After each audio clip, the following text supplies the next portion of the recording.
Do you have a crush or a situationship that has been going on in your life? Let's check about that today.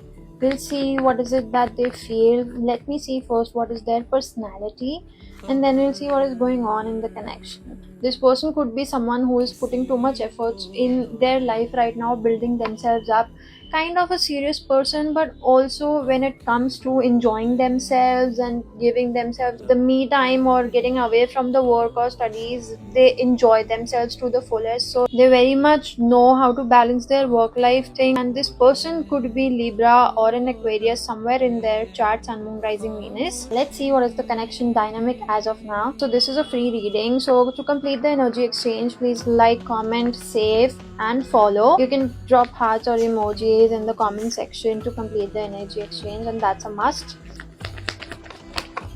So this connection, you guys have been in contact for a while. This is more like a situationship.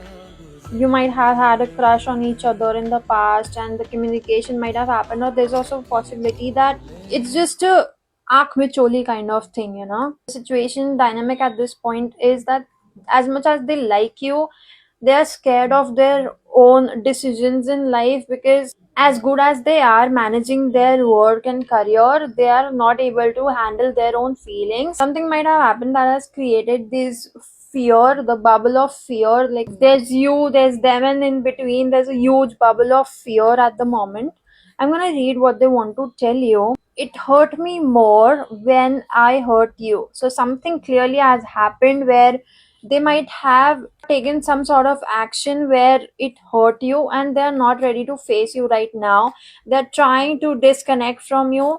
They're sorry for this, but they are not wanting to hurt you. The best course scenario that they are looking at right now is to disconnect, or give you some space, keep themselves away from you, because this is very clear message that they're saying they don't trust their feelings right now. Where this connection is leading, they're thinking that they're doing this right by taking them out of this scenario. According to them, this is the best thing that they could do, because there has been a lot of mental chaos. There are things still hidden from you, and they do not want to tell you that because it is going to create more drama. What is the best course scenario for you right now is to give this all little space, because after some time things are going to get better. You guys will be in communication again, and possibly you will start again as friends, but the best course of action right now is to give this whole situation some space. Give yourself time to figure things out and calm things down in your mind. So that's what it is.